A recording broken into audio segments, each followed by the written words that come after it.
WEEB and heard and seen around the world at talk973.com. The best part of waking up is waking up with us. Faster than a speeding bullet.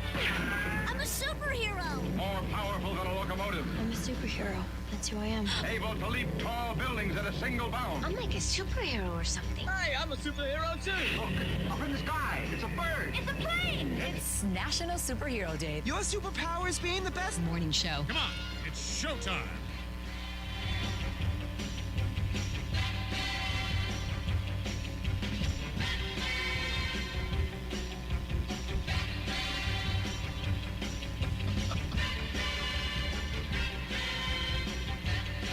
Good morning. 97.3 FM, 104.1 FM, and 990 AM WEEB. You're listening to Mornings with the LeaderMan. And he's still not here today. He's still recovering from back surgery. And we're not going to expect him to be a superhero today because we want him to rest and recover well. I think all the prayers and good thoughts are working because he looked pretty good yesterday hobbling around here. So in the studio with me today, I have two superheroes. If they brought their capes and spandex pants, we'll celebrate some superheroes today. I have with me, of course, John Zumwalt. Good morning, John. Good morning, Dorothy. And I had a cape, but I lost it trying to limp up the stairs. And if I ever wore spandex, I would never make it. I would be in cell number 3 at the sheriff's office. You think?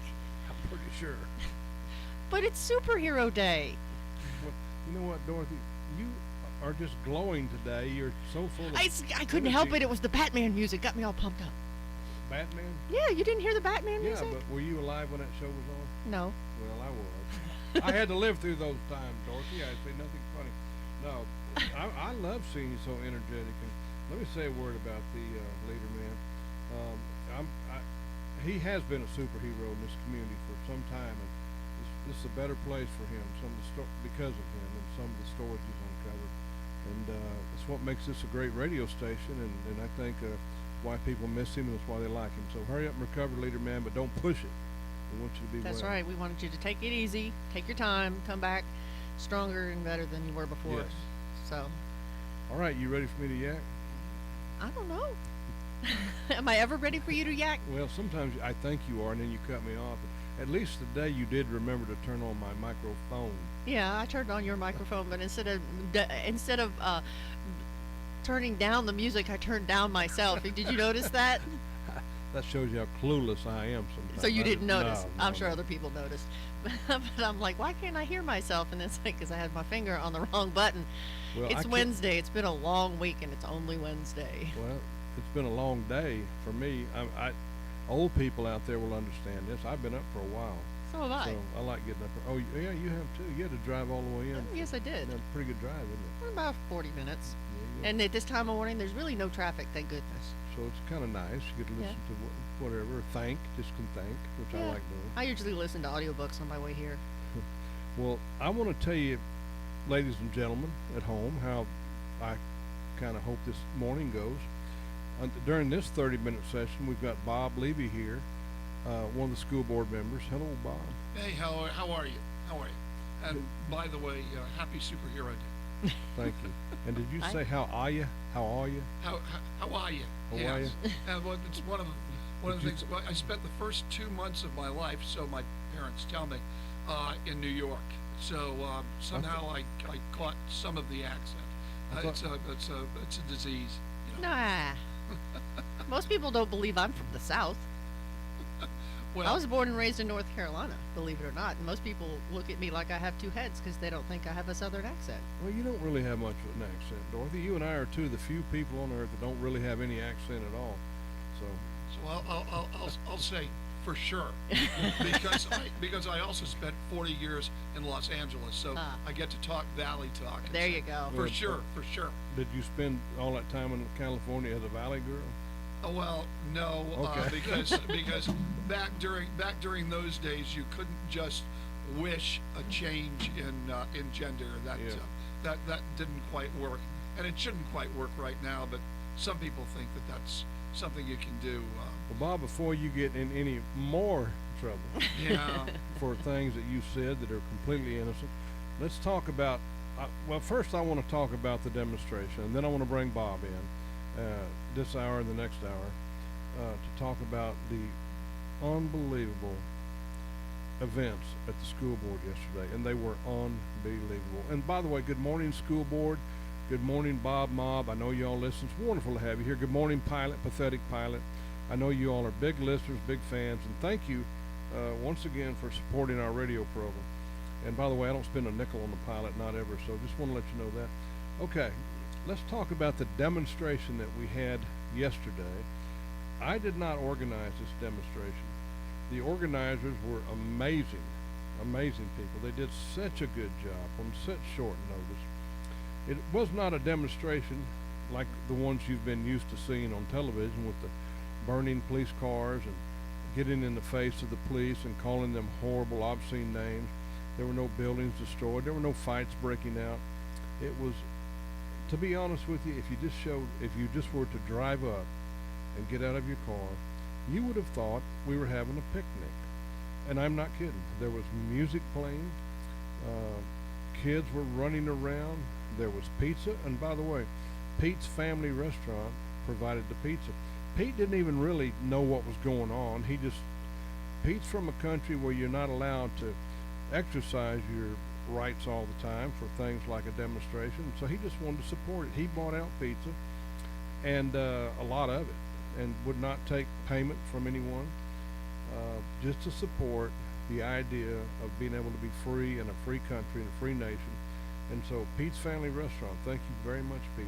We had water there, ice water. We had Pepsi. We don't drink Coke products in my world, not anymore.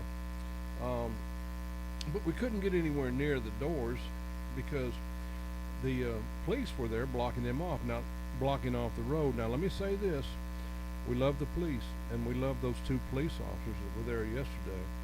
There were two resource officers. They were extremely polite. Spent some time talking to them. Loved talking to them. These guys are not mean, evil people carrying out the works of an evil dictator.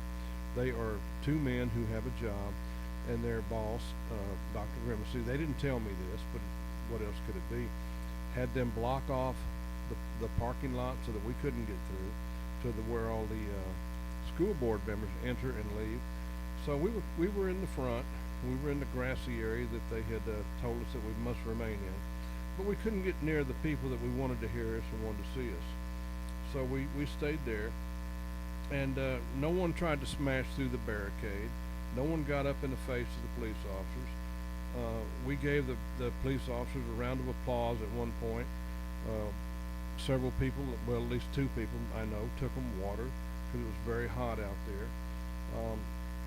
And then, as I said, we had speakers, very, very motivating speakers. Primarily ladies, mothers who spoke. And they weren't out of control, compassionate, rather, taken over by emotions. They made lots of sense, and everything they said was very, very responsible, and everything they said was wonderful, and they were very motivating to the crowd. Okay. Then the school board meeting got out, the one that Bob's going to talk about in just a minute. The school board meeting got out, and all the school board members came out to talk to the crowd that was there. And okay, no they didn't.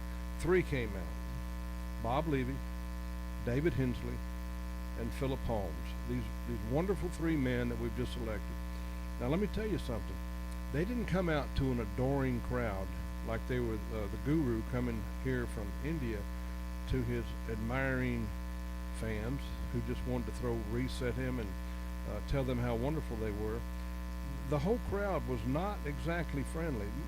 Most were, I'd say, but most were angry, and not necessarily at these three, but and some, and you can see it on the video that the pathetic pilot posted. Some were yelling at these guys. They were angry, asking them one-on-one questions. A couple of ladies were extremely upset.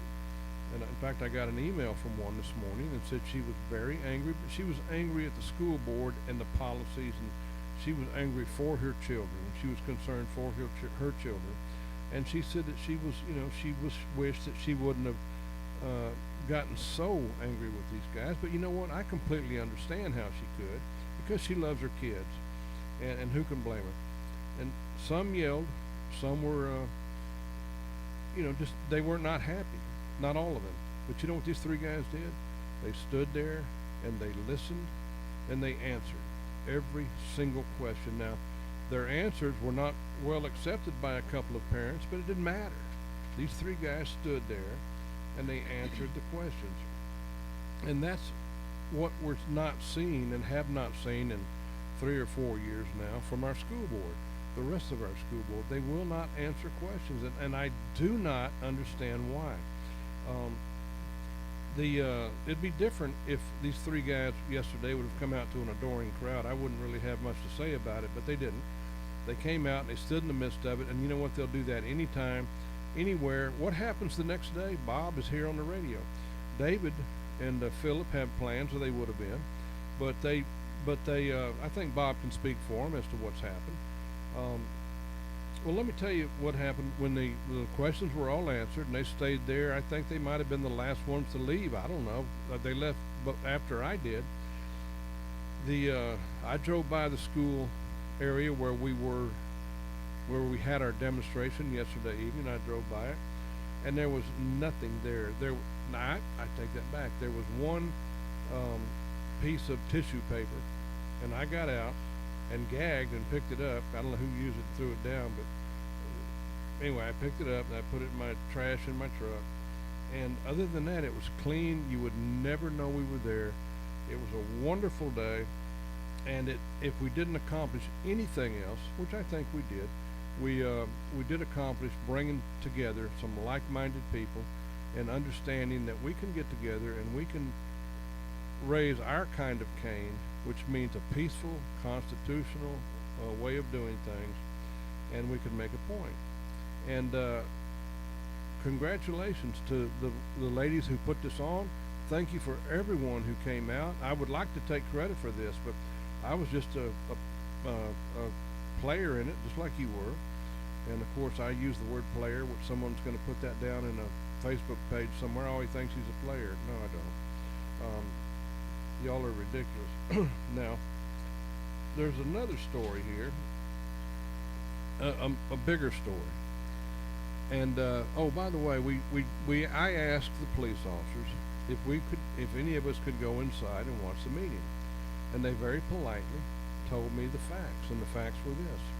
They said that the bosses, meaning the administration, not the school board, but the administration, had decreed that there could only be 5 more people in there to watch. 5 people. I don't know why there could only be 5, but they said there could only be 5. And I said, well, good. Can we get 5? And he said, no, because they've already got 5 people in there. Now, I don't know who the 5 were. Maybe you do.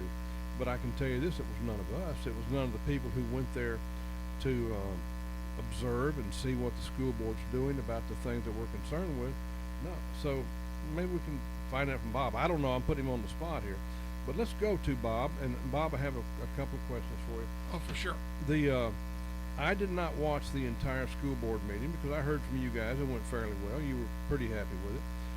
But at the last minute, I'd say the last 5 minutes, if folks, if you're listening, it's very easy to do.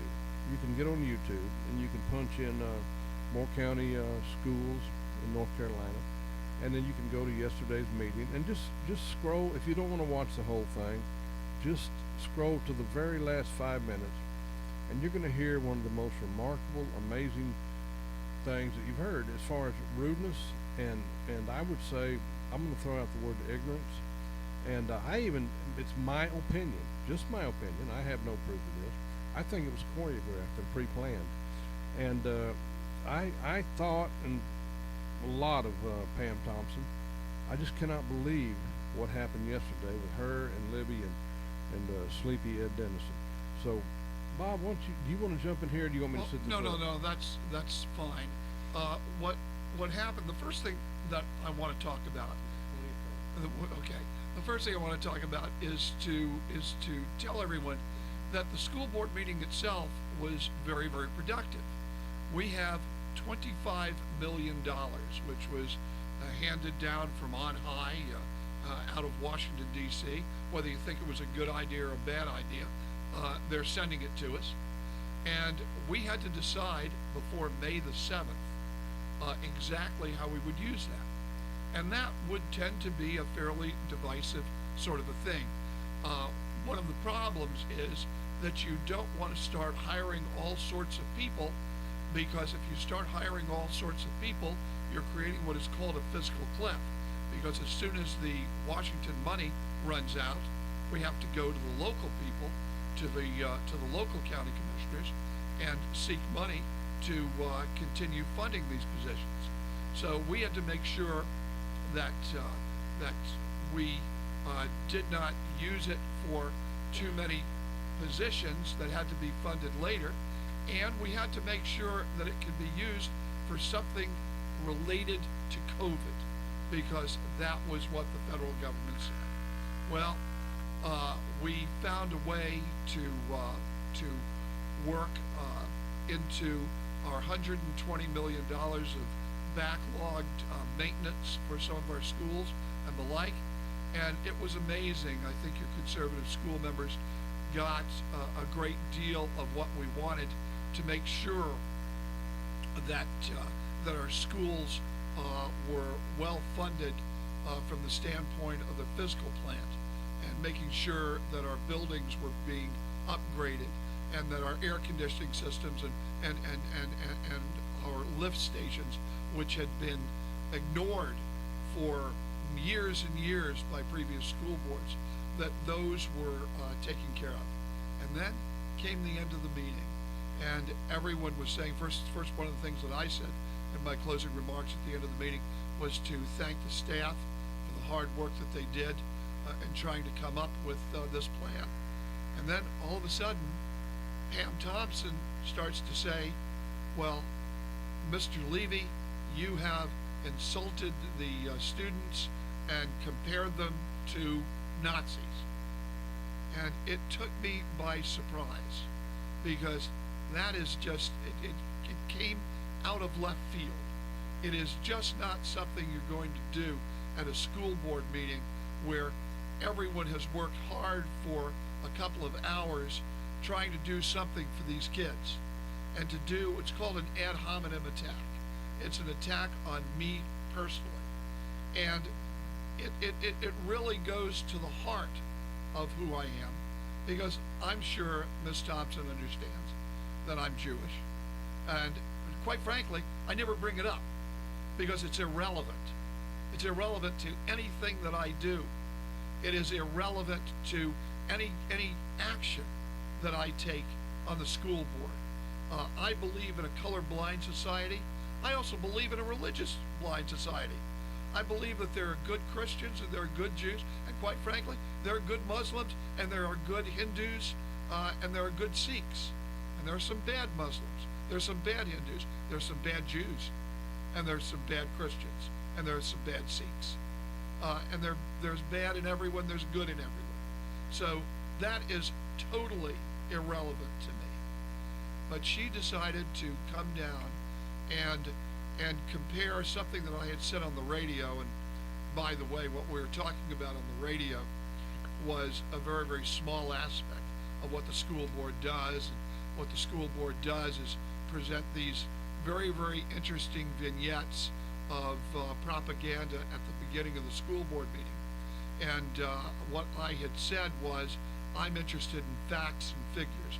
I'm interested in making sure that our students, especially in our struggling schools, are learning and they're achieving and they're making progress.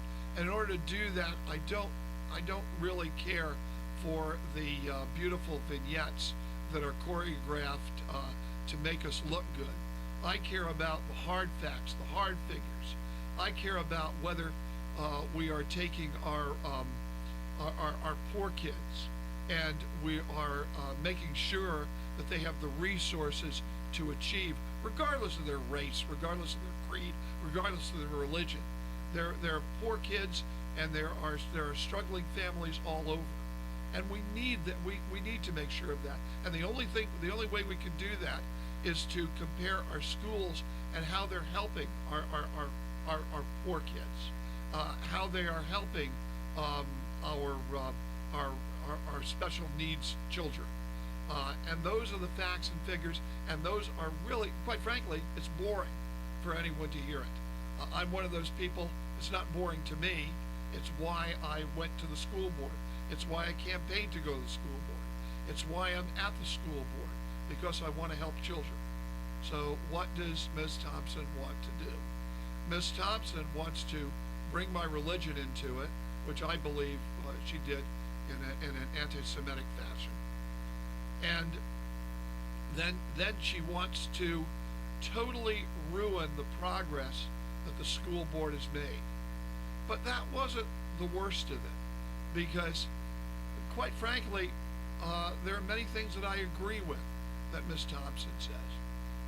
There are many things that I've worked with Ms. Thompson on. But then comes the chair of the school board. And when Ms. Thompson tried to make an ad hominem attack on me, I asked for permission to respond. The chair of the school board said, no, you're not going to respond, and then went into her own tirade. It is as if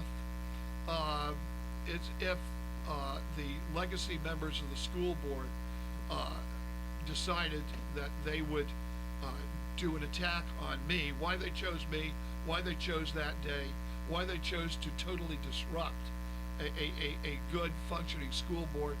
I have no idea under the sun. But it was a coordinated attack. And then when I asked, finally in the end, I asked again and again to respond, the chair adjourned the meeting. And when the chair adjourned the meeting, I couldn't respond. I couldn't respond to an attack on me. And that made me extremely upset, because who suffers? I don't care. I'm in this political game, and I've got a thick skin. And I've got a thick skin. If they want to call me a nasty name, that's fine. But who's going to suffer? The kids are going to suffer.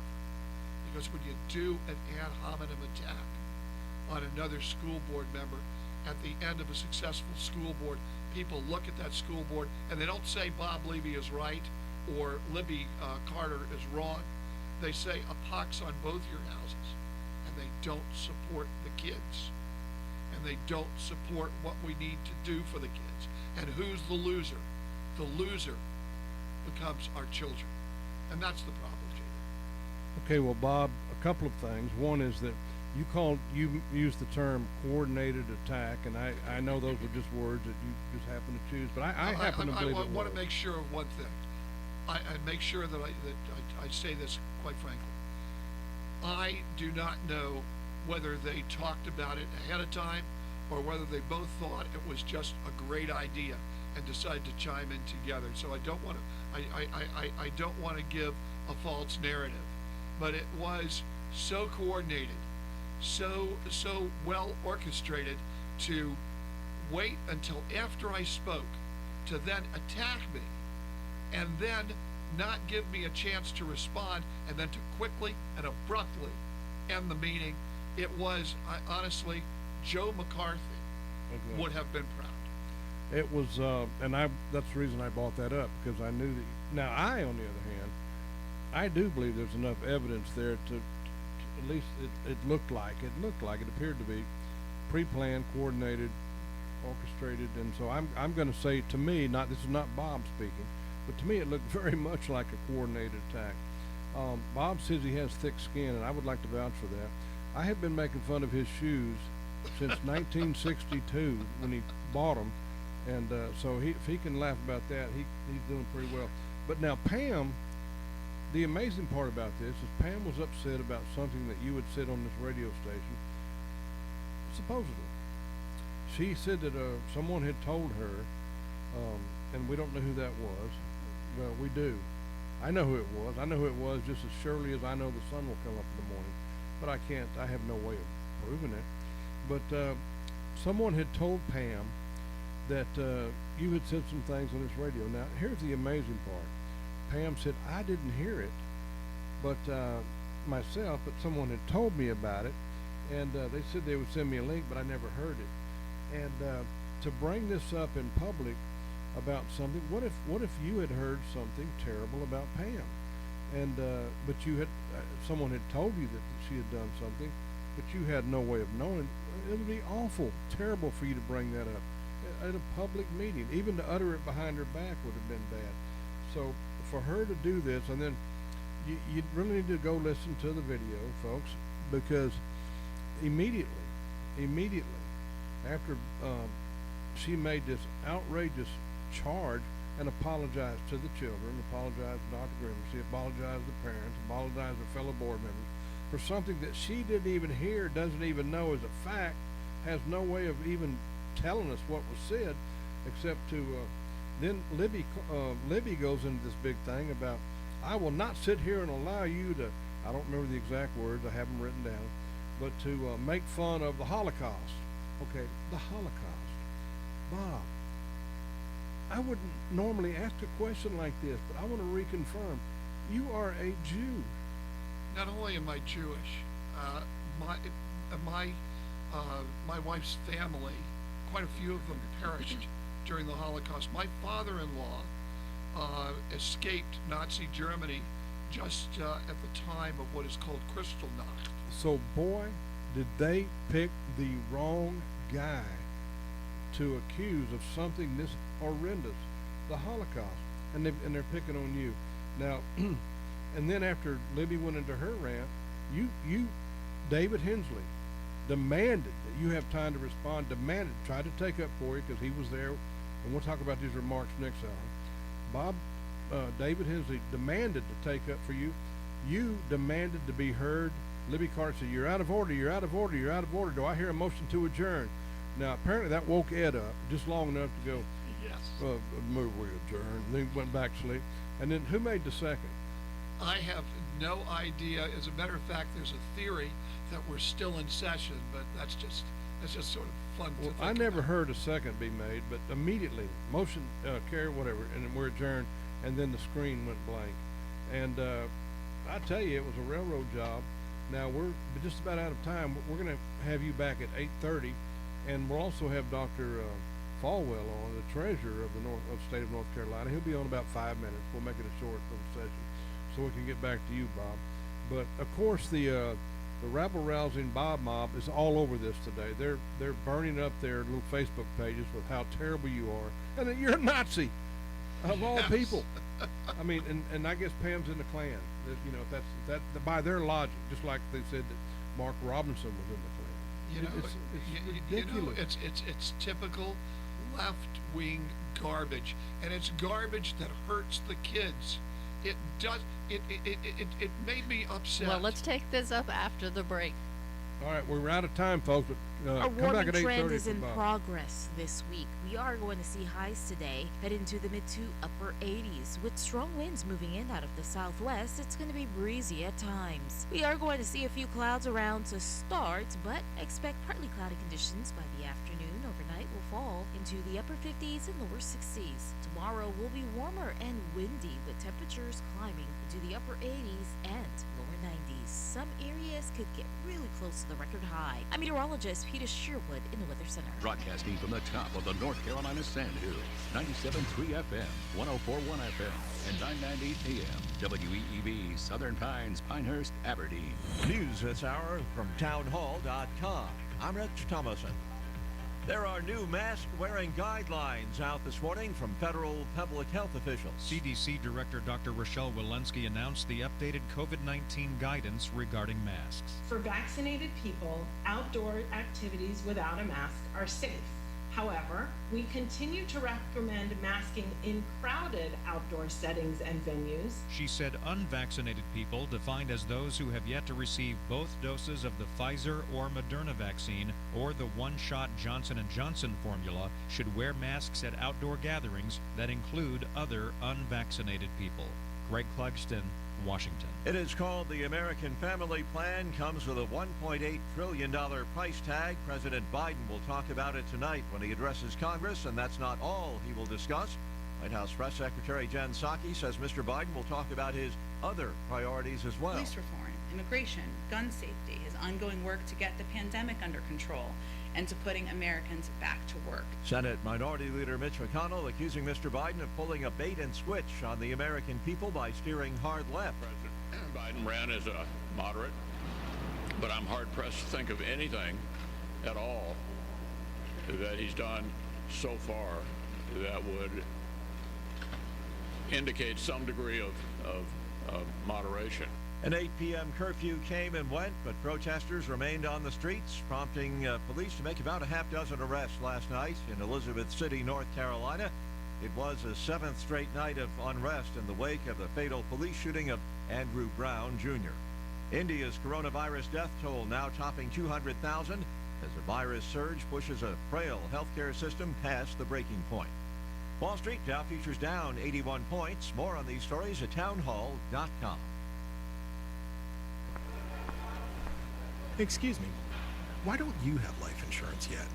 I've got diabetes, and I know the price will be through the roof for the pre-existing condition.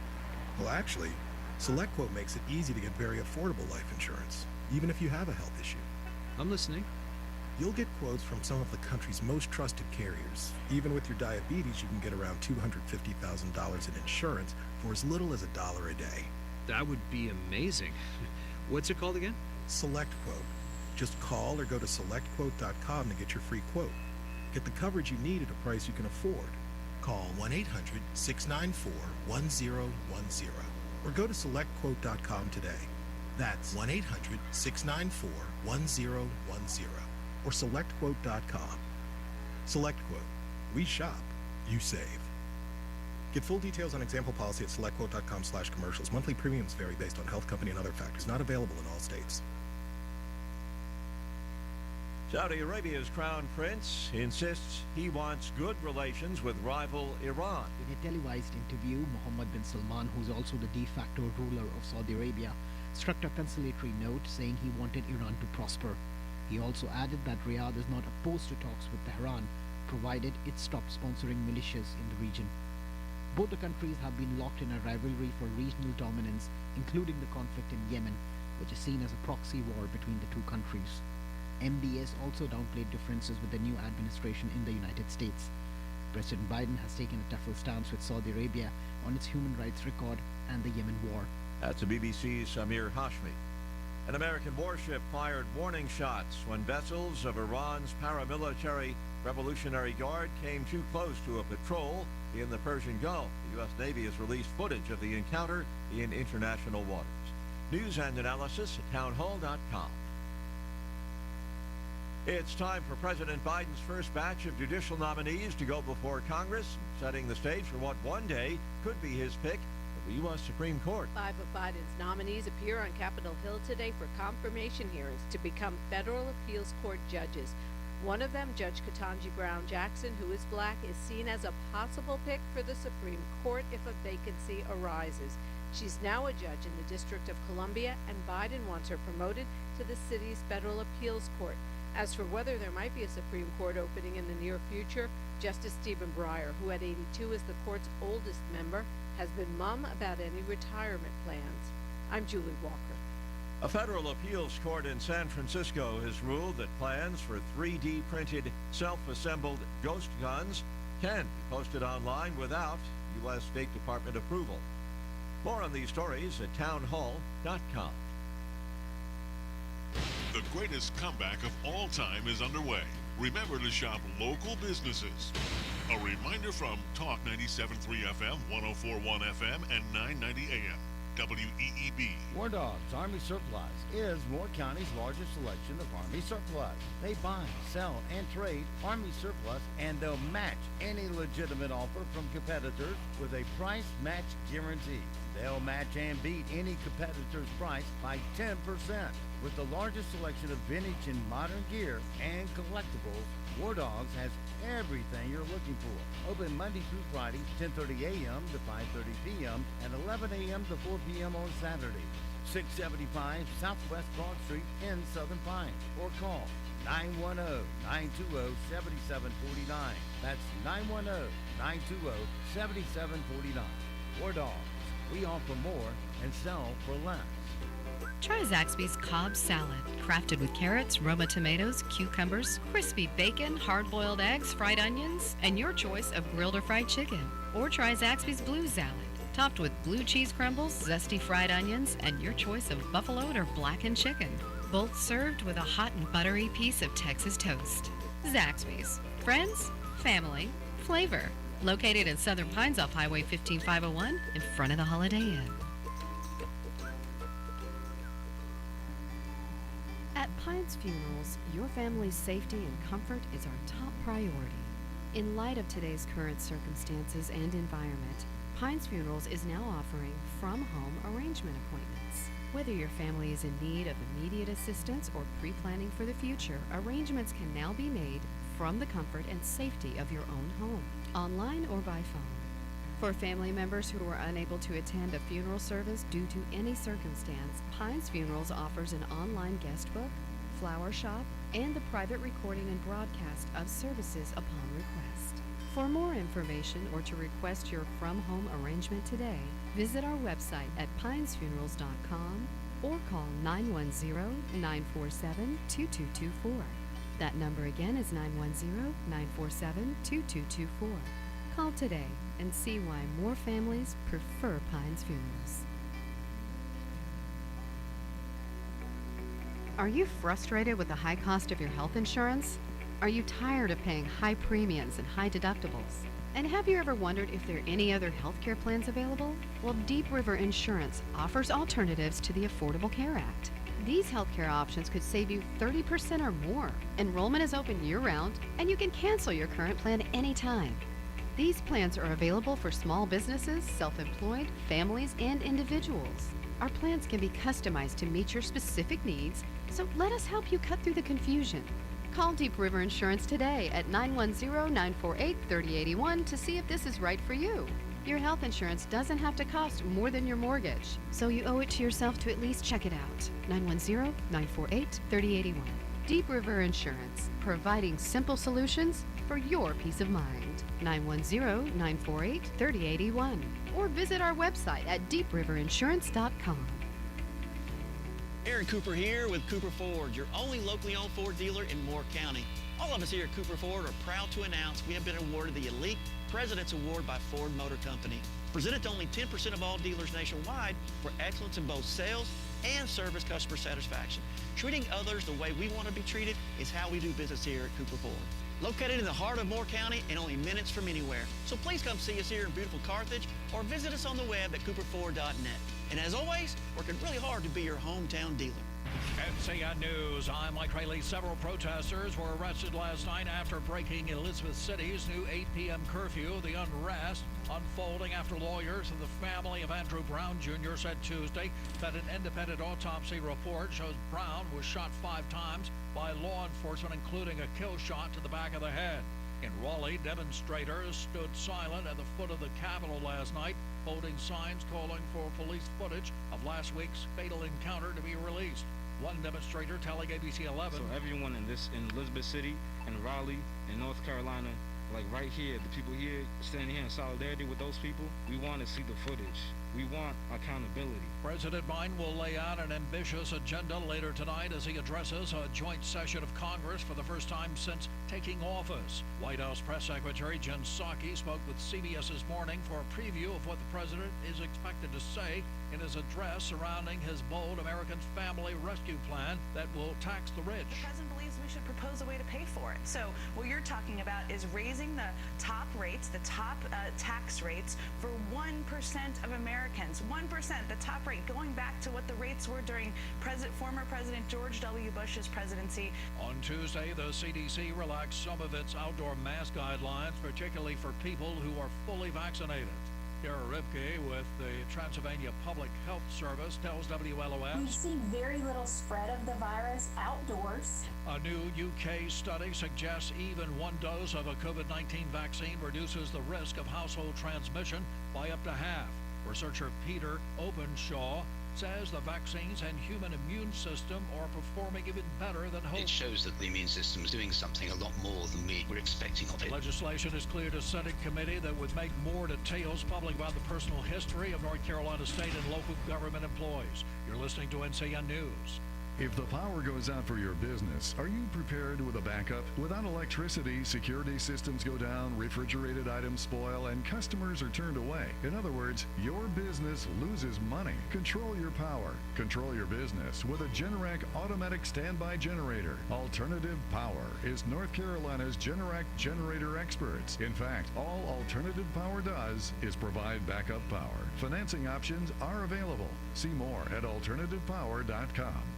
Litter along our roadways has become a major issue in North Carolina. Our crews, contractors, and partner organizations are working hard, but we can't do it alone. We need you. Secure your load. Don't throw your trash out the window or in the bed of your truck. Clean up after yourself. Lend a helping hand. From Manio to Murphy and all the places in between. Please help keep North Carolina green and clean. Our state, our home. Don't trash NC. Brought to you by the North Carolina Department of Transportation. To join the litter fight, visit us at ncdot.gov. Crackdown on tax evaders, as Louisville correspondent Diane King Hall explained. The White House is expected to propose increasing funding for the IRS in order to clamp down on wealthy tax dodgers. That's according to the New York Times. President Biden has proposed allocating an extra $80 billion to Uncle Sam to help beef up enforcement measures. Those measures would include rolling out new disclosure requirements for ultra-wealthy earners and people who own businesses that are not registered as corporations. Right now, 25% of North Carolinians are fully vaccinated, according to numbers from a map on the state's website. Compare that to Buncombe County, where more than 28% of the population is fully vaccinated. Dr. Teresa Herbert, CMO at Advent Health in Hendersonville, tells WLOS. It's certainly not where I would like to see it, so I hope the number will continue to tick up. Federal officials say a Greensboro woman who worked at a daycare center has been sentenced to 50 years in prison, followed by 20 years of supervised release for using children in her care to participate in producing child pornography. An indictment unsealed this week accuses a sheriff of Clayton County, Georgia, of unreasonable force and denial of due process over his alleged authorization of physical punishments. Moments after Sheriff Victor Hill's release on a $50,000 bond, his attorney. There was no injury in any of these instances. Federal indictments indicate otherwise. 4 inmates claim they had bodily harm after Hill strapped them into restraint chairs for several hours in Clayton County Jail. Clayton County's policy and even the Department of Georgia Corrections outline the chairs shall only be used in the case of unruly or violent offenders in accordance with the 14th Amendment. Former civil rights federal prosecutor Brett Williams. The chair, by design, if used too long, can create bodily injury. Mike Traley, NCN News. Today is going to be a breezy one with winds out of the southwest. We could get them to gust around 20 to 25 miles per hour at times. Those strong winds are going to help us warm up today into the mid to upper 80s. Overnight will fall into the upper 50s and lower 60s tomorrow. Highs will be even warmer. Some areas will be flirting with record highs in the upper 80s and lower 90s. I'm meteorologist Peter Sherwood in the Weather Center.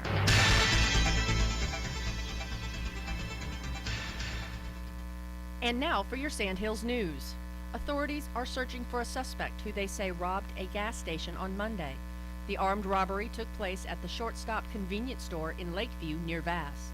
Shortly after 9 p.m., an unknown male subject entered the store located at 4396 US 1, brandished a firearm to the store clerk, and demanded money from the cash register, said Fields in a news release. The unknown suspect, whose face was covered, left the store with an undisclosed amount of money. Fields said the suspect left the store on foot in an unknown direction and no injuries were reported. On his way to work on Saturday, Tyler Reese Jr. of Southern Pines decided to try his luck on a Millionaire Maker ticket and became the latest winner of a $1 million top prize, according to a press release from the North Carolina Education Lottery. Reese, who works as a maintenance mechanic, purchased his winning $30 ticket from the Food Lion on Andrews Road in Fayetteville. He had the option of taking the $1 million as an annuity of $50,000 a year over 20 years, or a lump sum of $600,000. Reese chose the lump sum of $600,000 and took home $424,000. after required federal and state tax withholdings. With the prize money, Reese and his wife plan to build another home and to pay off some bills. Reese also plans to contribute to his community and share some of the prize money with his family.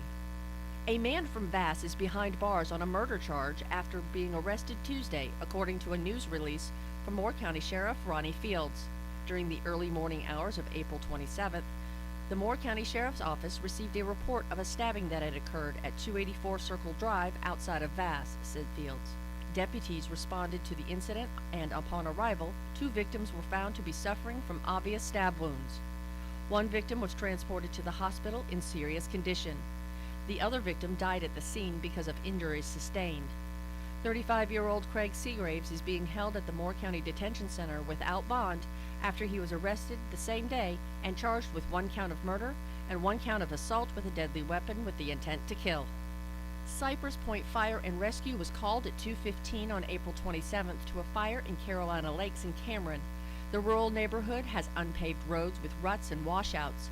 The thick, soft sand made responding in time a challenge, but Captain Adam Ferguson and his team extinguished the fires in time with the help of Whispering Pines area and Carthage area fire departments.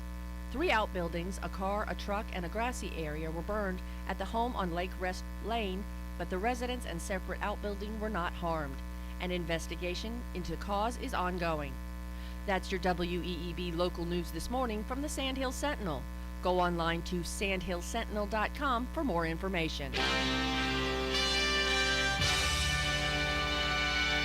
NCN Sports, I'm Josh Zach. The Carolina Hurricanes continue to control the Central Division in the NHL after beating the Dallas Stars last night 5-1 in the Lone Star State. Captain Jordan Stahl scored 2 power play goals, and he even tweeted that his play last night was inspired from the game the night before when Dallas's Jamie Benn got the best of him.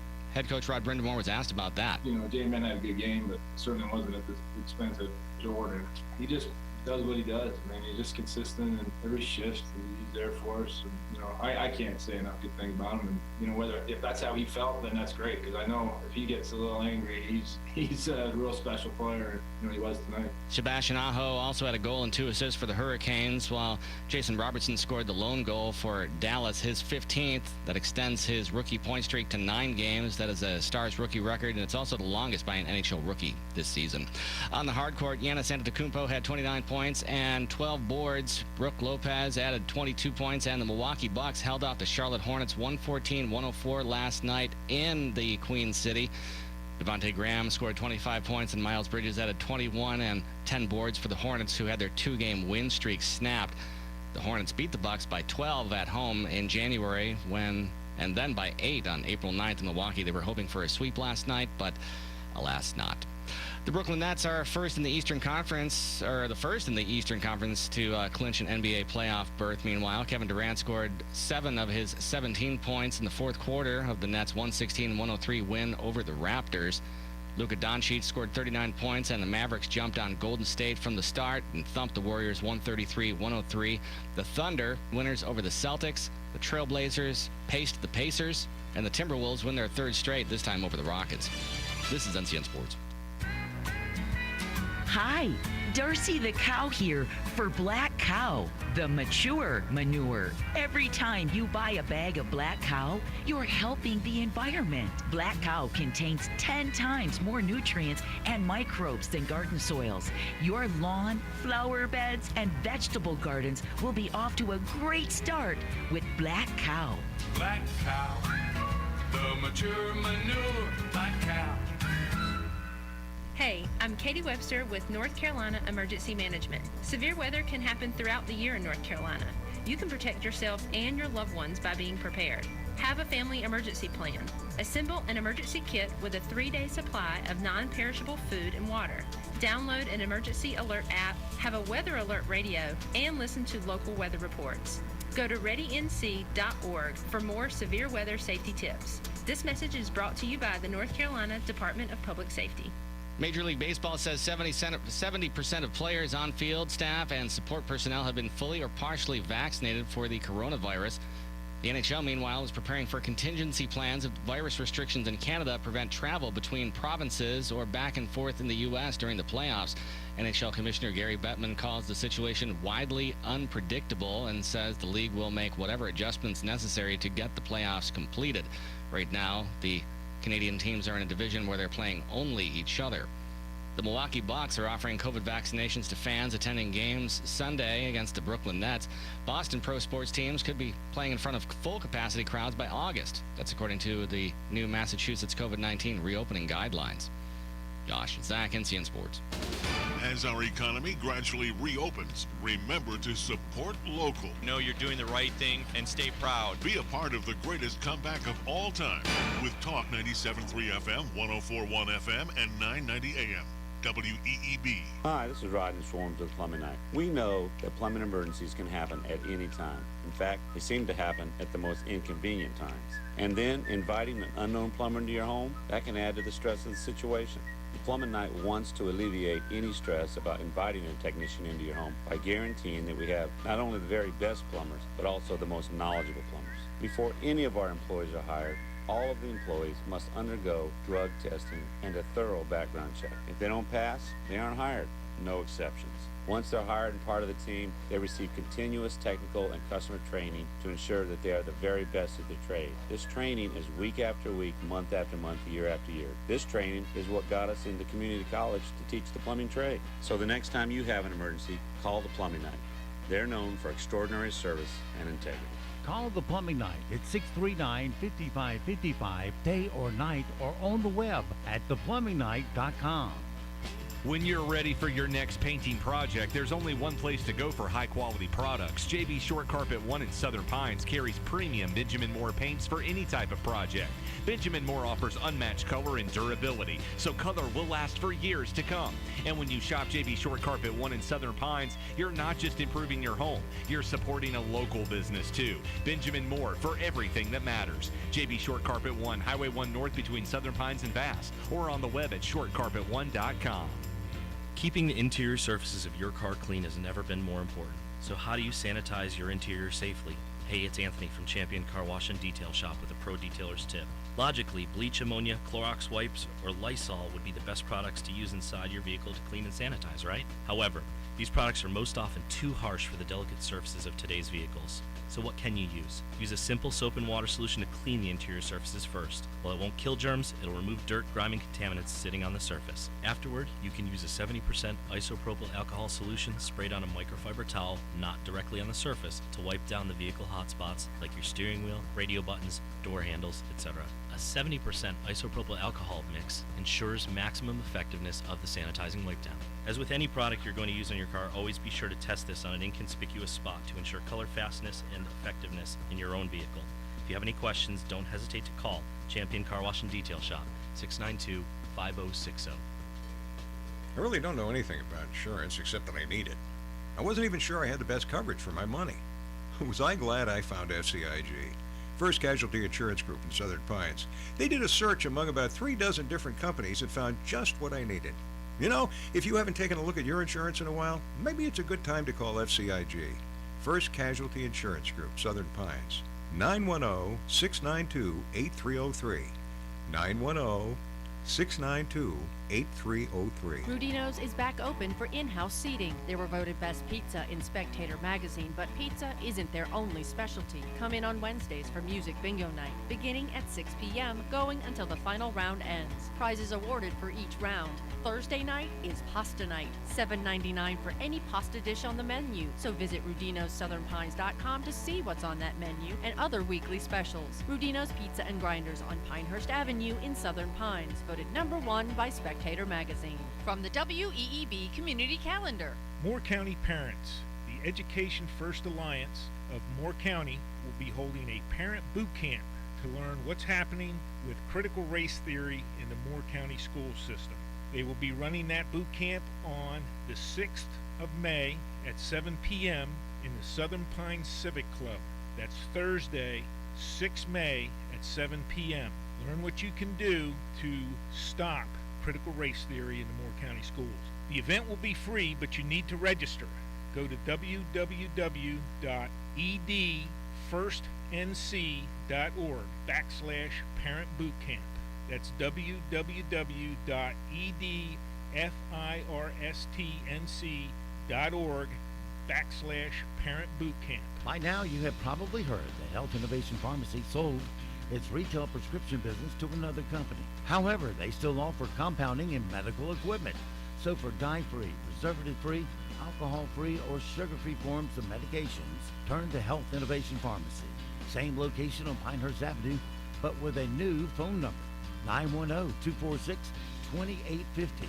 And be sure to see all the high-quality medical equipment that Health Innovation Pharmacy offers, like beds, wheelchairs, lift chairs, colostomy, and diabetes supplies, and a large supply of safety equipment, like canes and walkers.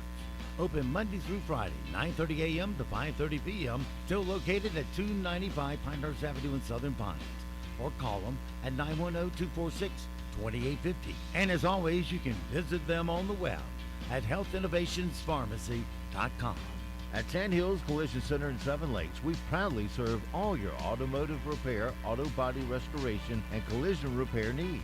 With our brand new state-of-the-art cheap straightening system and eco-friendly AmeriCure paint booth, you can rest assured that your vehicle, boat, or RV will receive top-notch repair and flawless paint jobs. And for all you aviators, we do aircraft body repair too. Sandhills Collision Repair Center is veteran-owned and offers a 5% discount to our military family. We give free estimate and accept all insurance and self-pay. All our ATECs will provide superior customer service from start to finish because we are committed to quality and prompt expert service.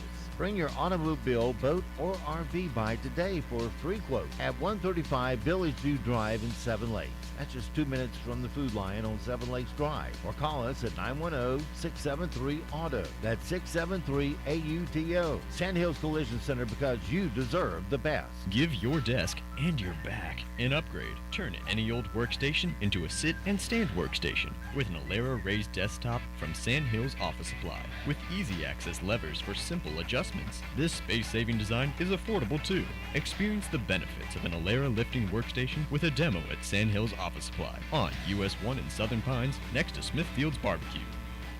Thanks for help bringing the economy back, one local purchase at a time. Kind of uplifts you and you feel better. It's the greatest comeback of all time. With Talk 97.3 FM, 104.1 FM, and 990 AM. WEEB. The Zumwalt Zone is brought to you by Quality Built Homes, the Sandhills' #1 home builder, developer, and remodeler. With over 1,500 homes built in Moore County, we earn our name every day. Quality Built Homes, 910-944-7453. Hello, I'm John Zumwalt, and you're in the Zumwalt Zone. Do you remember a few weeks ago when our amazing Lieutenant Governor, Mark Robinson, held a news conference to protest a political cartoon? The political cartoon had depicted the Lieutenant Governor as a member of the disgusting KKK.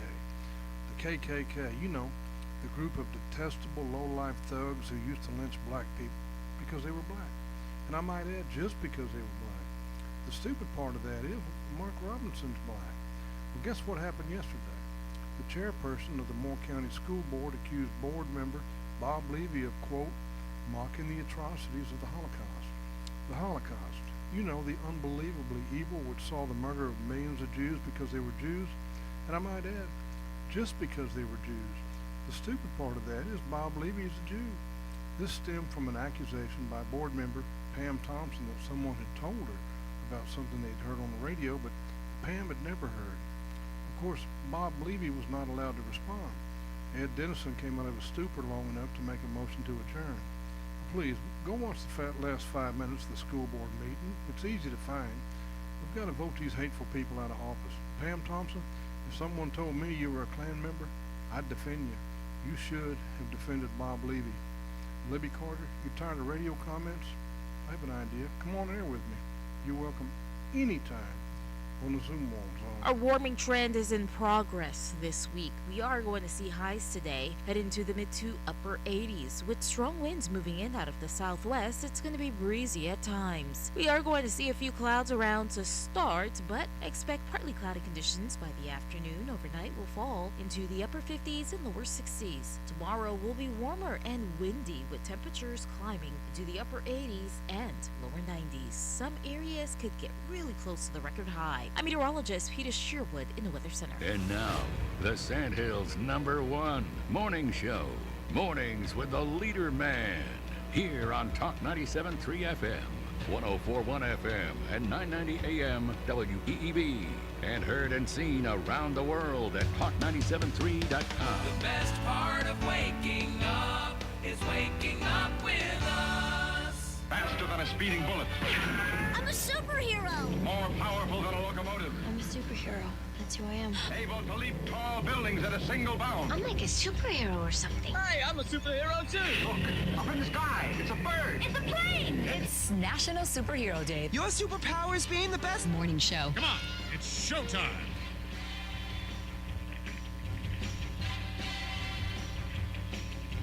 Good morning, Talk 97.3 FM, 104.1 FM, and 990 AM WEEB. You're back here at the second hour of the morning show. And obviously, Steve Adams is out today. He's had back surgery. He's doing well. All your good wishes and prayers have helped quite a bit. So hopefully next week I will convince him to come back in here and take my spot, because I'm obviously floundering today. It's Wednesday. It's time for the Zumwalt Zone. And I believe, John, you said this week we've got Dale Folwell, North Carolina State Treasurer, on the line. Well, that's right, and we missed the leader man, Dorothy, but you've done a great job. I hate to imagine what this would have been like without you around. We'd be listening to Hugh Hewitt right now. We're going to get right into it, because the treasurer is extremely busy. He's got about, 20 or so hats he wears. And then we also want to talk some more with Bob Levy today, who's on our school board. So good morning, Treasurer Falwell. Good morning. Thank you for having me, Jay-Z. Of course, I do know what your last name is, and thank you, Dorothy, for setting all this up, and be glad to talk to you about any subject that you would like, but I know you got other important topics to get to later in the show, so go ahead. Well, we've got two. The first one I want to ask you about is the certificate of need, and we've talked about that before, but we did have a listener that specifically asked to hear more about that in the context of if we can get rid of those things, will it encourage more competition? And we've talked about this before, but if you could talk about it again, please. Well, I'd be glad to. The certificate of need is hopefully something that your listeners don't wake up and think about in the morning, but if you take the words certificate of need and turn it into an acronym, it's pronounced CON. It's a con. Just like you're used to thinking of what that word means. And it's been a regulator for a long period of time to restrict competition in healthcare. Now, whether the certificate of need laws definitely need to be adjusted, and there could be all kinds of debate about how much to adjust them. But the fact is that all comes back down to something that you and I have talked about on many occasions on your show with your listeners, and that is getting rid of secrecy and bringing transparency to healthcare so that people can determine the value and the price of what they're getting. And being able to have the suppliers of healthcare not have to live under the con, so to speak, will allow a lot of that to happen. So it's, in some respects, it's related, in other respects, it's not related. But getting transparency in healthcare, getting rid of secret contracts and surprise billing is a big deal. And the certificate of need is a regulation that's set up by the state of North Carolina so that the state of North Carolina determines who gets the beds. And you can imagine when you look at who gets approved and who doesn't get approved, it's people in power or people who know people in power. Well, I've got another question for you before we go.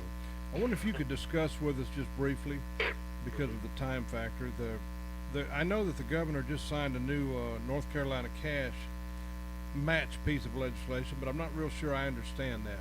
Would you mind explaining that to me and very others? quickly?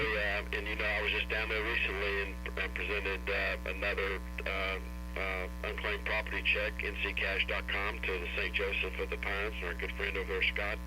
And so we started a pilot program last year called NC Cash Match, and it does not replace anything that I've told your listeners in the past. They still need to go to the traditional way of going to nccash.com. But the pilot program started at $250, and if we can say that Dale Falwell has money at nccash.com, Dale Falwell's lived at this address in Winston-Salem for 28 years, then 3,000 times a week we're sending out letters to folks that are where all that stuff aligns. The person that has the money there is not doing anything. We send out a letter and says, Dale Falwell, this money's, you live at this address, this money's sitting here. If this letter is not returned to us as being undelivered, we're going to cut you a check. And we just raised that limit to $5,000. In addition to on the fast tracking of the traditional claims through nccash.com, we've also raised that to $5,000. And to kind of put a bow on all this, we're just attempting to get more money back to the hands of its rightful owners. So NC Cash Match is going to be outstanding. It was a pilot. Now it's been raised to $5,000. And people go to nccash.com, check their name, the maiden name, kids' names, parents' names, church name, $1 million that belongs to churches. They're nonprofit. It's 100 Rotary Clubs and nccash.com. And just another valuable reason to listen to your show. Well, you know what? It's I'm not even sure you really do work for the government. I heard you say you want to get money back into the hands of the people where it belongs. But I want to just say very briefly in our time here that this is the kind of thing that you hear on the radio and you ignore. You say, well, it's for other people. I think I've had 3 people in my family who have gotten money, including me, found their name on there. And you have talked about all the money that's been given back. I tell you what, it's a great deal, folks. I would really encourage you to go look up every member of your family and look up every place you've ever lived. It's a great, you'll have a huge surprise. Oh, if I may say one thing, Treasurer, and then I'll ask for your comment. I got a letter telling me that I had money in this thing, and they told me that if I would give them a percentage of it, I don't remember how it was worded, that they would do all the work and all I had to do was just sit back and they would send me a check or make sure I got the check. But what I know now from talking to you is if you get a letter like that, ignore it. Get on there yourself. You don't need these people, these third parties. It's effortless to get this money. You don't have to, it doesn't take hours and hours. You don't need to hire an attorney. You don't need an outside party. Is that right? Well, that's exactly right. There's no charge to look up your name, and there's no charge to get what's owed you. What you're just referred to as property finders who go and, because this is public record, and try to figure out how to charge people 20% commission to get what we'll send them back for nothing. So if people just go to nccash.com and check out their own name and file their claim, then we can help them get this money back. We're on pace right now to pay out 100,000 people in this fiscal year. Never before happened in North Carolina history. We are breaking all kinds of levels for getting people money back to them. Nearly probably $50 million is going to go back to people this year, and now we've increased the limits on NC Cash Match as well as the fast track. I think we're going to break those records even next year. I mean, there's a potential of us paying out $75 million next year. And I just want your listeners to know this money's coming in all the time because unclaimed, checks aren't cashed, safety deposits aren't hadn't gotten out of them. Insurance policies, people die and they've designated a beneficiary and no one knew that they were the beneficiary. We gave $600,000 to a lady last year in that situation. So go to nccash.com, and you're exactly right. That's why I love being on your show. Not only do you inform people, not just affirm them, but you also shock them and say, this is the kind of thing you hear on a radio show and it goes in one ear and out the other. This shouldn't go in one ear and out the other. And I appreciate the opportunity to talk about it. Well, thank you. And by the way, if you do get one of those third-party letters, read it and then throw it in the trash and go look it up because you can do it yourself. Treasurer Falwell, thank you for, look, you're one of the busiest men I know. You pointed out at the meeting the other day at the Men's Club, Republican Club, which we really enjoyed your talk. You pointed out all the hats you wear, too many for me to name. But thank you for taking time to talk to people of Moore County. You always have relevant things that are relevant to us, and we really appreciate you coming on. Well, thank you for having me, and have a blessed day. You do the same. All right. Well, now, okay, we're going to go back to our little conversation that we were having before the break, and of course, we're talking to school board member Robert Levy. I call him Bob, so forgive me. I've known him as Bob since I've known him. And there's some things that we want to continue with. Bob, I'm going to hand the floor over to you, and I've never known you to be short on words. So well, I appreciate that. I'm kind of a shy, you know, and sometimes I just don't get the words out. Is that possible? Well, time's burning, Bob. No, I understand. What we have to understand about the school board is that we have what is called a code of cooperation in the school board. Now, just to bring people up to the current situation, if they weren't listening to us in the last hour, what happened was the two members of the school board decided to attack me because of some of the things that I had said on this radio station. They decided to make it a political attack. They decided to do it at the end of a school board meeting in which we had made a lot of progress. What we did was we figured out a way to take $25 million from the federal government and turn it into something productive for our school children here in Moore County. And that was a tremendously difficult thing to do. We only had until May the 7th to do that, to create the $25 million worth of programs.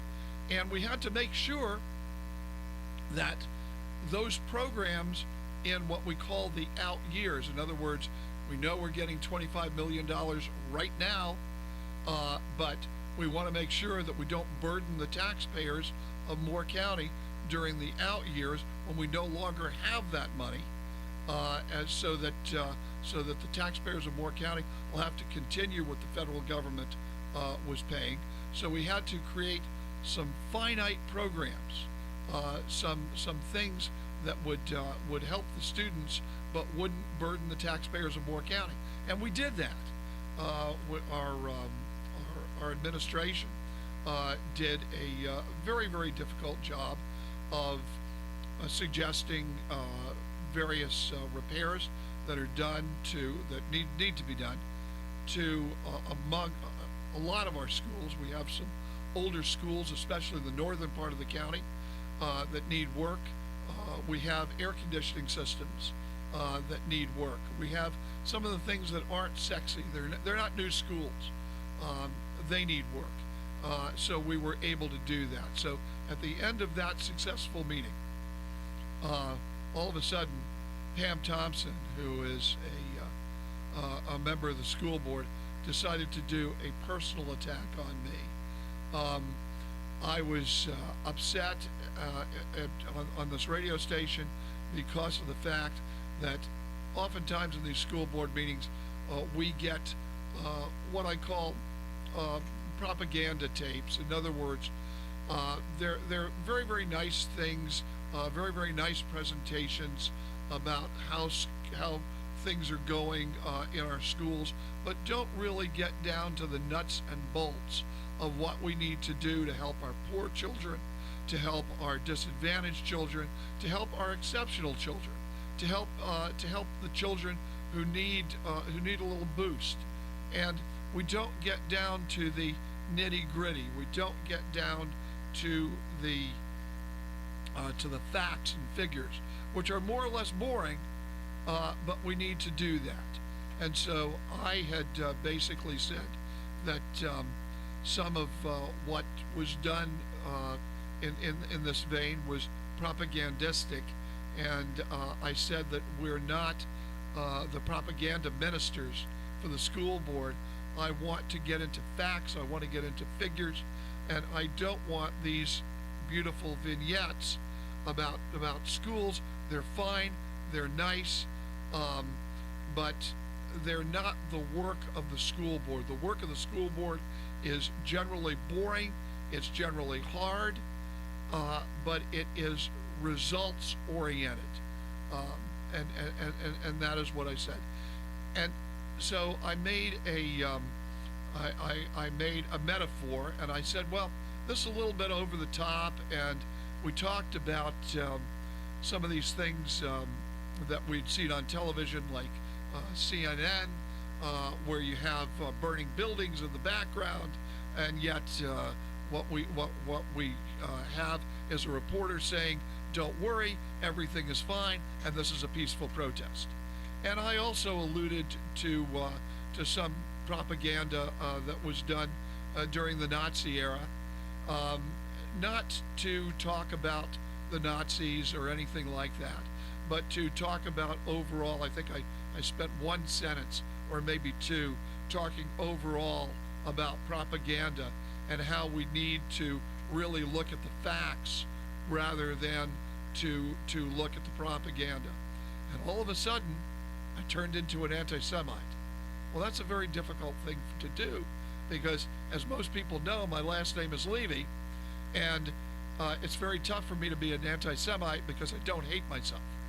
I'm going to just jump in for a minute and tell folks how I interpreted that when I heard it. Bob was saying, and he did say several times, or at least once or twice, that this is a metaphor, and I want to be very careful here, or words to that effect. Yes, that's correct. And then he pointed out that during World War II, Hitler used tapes of women sewing and singing and very happy and smiling, and all was well. Meanwhile, if you move the camera 40 feet away, you see people being murdered and killed, or whatever. He didn't use those words, but the point is he was talking about how those films did not depict reality. And so, again, he said, this is a metaphor, and I want to be very careful. But and as a matter of fact, I said this is a little over the top. A little over the top. And I wanted to make sure that everyone understood that what we were talking about was not was not the Holocaust itself, but the techniques. Technique, not compared to Nazis, but the technique. Now, what he was saying was, now we have children, beautiful children, wonderful children, and he talked about how he loved to see them, and it's wonderful that they have these little films. But in reality, what we're seeing are children playing and laughing in these orchestrated films. But when you turn the camera around, you see leaky buildings, you see things that in reality need to be addressed. Now, I'm going to say something before I give you the mic back. Bob Grimacy, this is me, this is not Bob. This is not Bob Levy. Bob Grimacy is the master of the propaganda machine.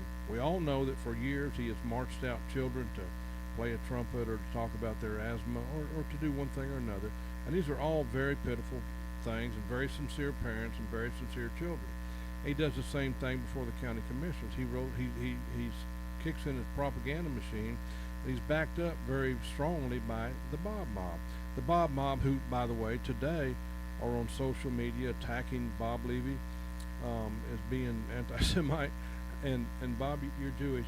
The whole thing, if it were not so tragically stupid, would be funny, but it's a tragedy and it cannot be let go. And I want to say that really, Libby Carter, and thank you for listening, by the way. I know that you and Bob are big supporters of the program, and you're invited to come on anytime you want. I think you should step down as chair, because you're obviously not up to it. It's not your fault. I'm not accusing you of anything, but emotionally you just don't, and probably knowledge-wise of Robert's Rules of Orders and having the stamina to keep a cool head during these things, you're just not qualified to do this. And Ed, you're probably a little bit, you're not really catching on to things like you used to, but it's okay. I'm not either, but it's not an insult. Maybe you should think about dropping out of this, waking up long enough to move to adjourn. But anyway, Bob, I've interrupted you, but I wanted to make sure that people truly understood the harmless, almost ridiculously sweet nature of what you said, as opposed to making you look like a Hitler supporter. Well, these are problems, but what's more important it is that we have at the school board what is known as a code of cooperation, and that is actually enshrined in our resolutions. And the code of cooperation says that if you have some issue with a school board member, you are supposed to go to that school board member and talk to him. Actually, Philip Holmes alluded to that during some of our discussions. And Libby Carter, at the beginning of our term, emphasized the code of cooperation because she wanted the school board to look like it was always all together, that we never had a dispute or anything such as that. But sure enough, the first person to violate the code of cooperation was Pam Thompson and Libby Carter, because they decided to do an orchestrated attack.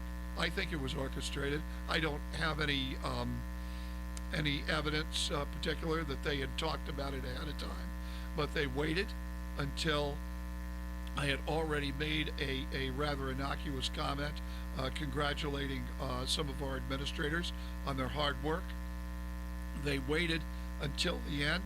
Ms. Carter called on Ms. Thompson at the very end, and they decided to do this personal, very, very, very personal attack on me coming out of left field. And that wouldn't have been so bad, except that I tried to say politely, I think I would like to have what is called a point of personal privilege. Under Robert's Rules of Order, a point of personal privilege is to be, in part, to be able to say something when you're being attacked. To say, I'm entitled to this personal privilege. I've been attacked personally. And so what does Chair Carter do? Chair Carter decides, I'm going to adjourn the meeting. And quite frankly, what this is, and this is a serious metaphor. It's just like Joe McCarthy. Joe McCarthy of the McCarthy era, as opposed to Eugene McCarthy, who was a little different for those of you who went through the Vietnam War. But Joe McCarthy was a troublesome figure in our history. He was the originator, I might add, of cancel culture. And cancel culture is when you cut off debate. And that's exactly what Chair Carter did, what Libby Carter did. She decided that she would say, well, Bob Levy insulted our students. I wasn't insulting our students. I was trying to call to the attention of everyone that we don't want these beautiful films taking up school board time when we have 4, 5, 6 hour meetings, and we need to get down to brass tacks. Excuse me. Because what we need to do is we need to make sure that the students are learning. And when we're watching pretty films, we're not looking at the science of education. We're not looking at our underperforming schools. We're not looking at the budget. We're not looking at these hard things that we were all elected to the school board to accomplish. And let me just add one other thing. During what are called the Army McCarthy hearings, Joe McCarthy said something very, very nasty about a particular lawyer from a Boston law firm, essentially calling him a communist. Very, very similar to when Libby called me an anti-Semite. And the response was that I like to think that I am a forgiving person. And the response was, during that hearing, the person said, "For I think of myself as a gentle man, but forgiveness will have to come from someone other than me." Libby Carter, forgiveness for what you did by cutting off debate, by being the queen of cancel culture, because that is exactly what you did. I'm going to fight you every step of the way. I am going to make sure that when you opposed my resolution on critical race theory, to get rid of critical race theory and to make sure that critical race theory and the 1619 Project does not enter into our school system. When you oppose such things, I will call you out. But most importantly, when you insult me and make anti-Semitic remarks, forgiveness will have to come from someone other than myself.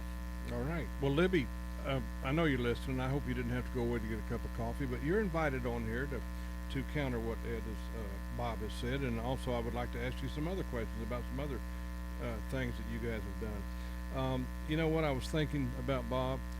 Next thing you know, Ed is going to be calling me a bigot against old white men, which I am one, and of course he is too.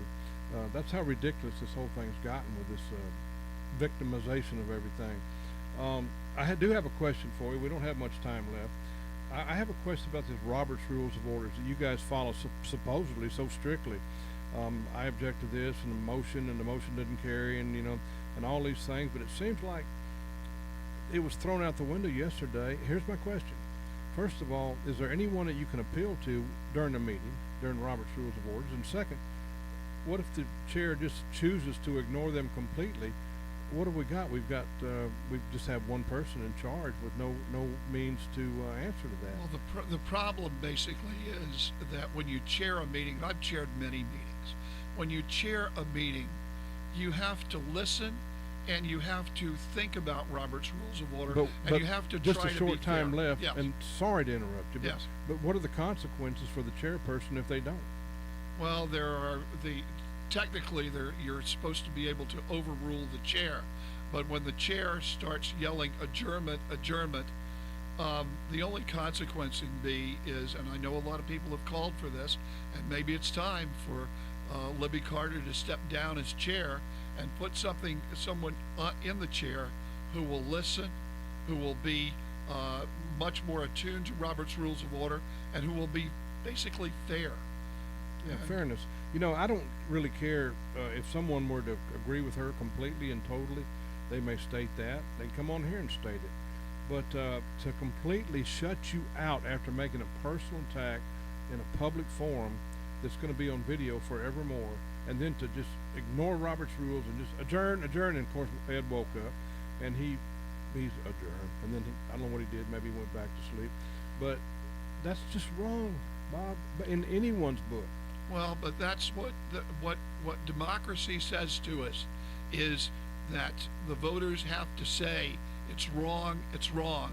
We have to replace these people on the school board so we can get back to what we need to do.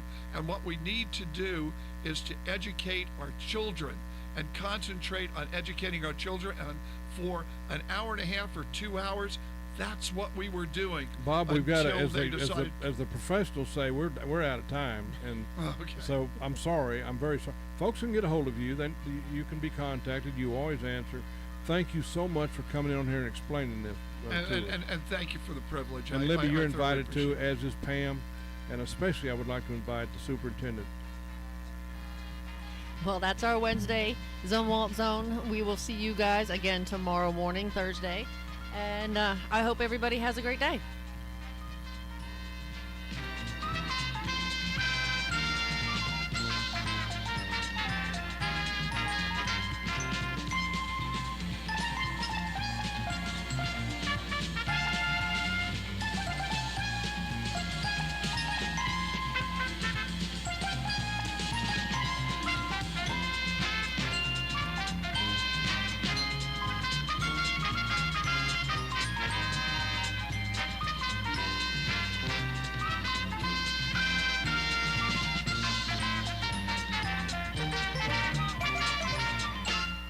Come back, you'd better be laughing. So, what have we learned? Heck, I don't know. But this is one crazy show. Bye now. Cut! That's it. Go home, everybody. None of this ever happened. Well, y'all come back now, you hear? I think we're through here. Yeah, man. Thank you very much, man. That's pretty much all I got, man. Okay, class dismissed. Rock on! Well, let me tell you something. Everything comes to an end. Broadcasting from the top of the North Carolina Sandhills, 97.3 FM, 104.1 FM, and 990 AM. WEEB, Southern Pines, Pinehurst, News Aberdeen. this hour from townhall.com. I'm Rich Thomason. It is expected to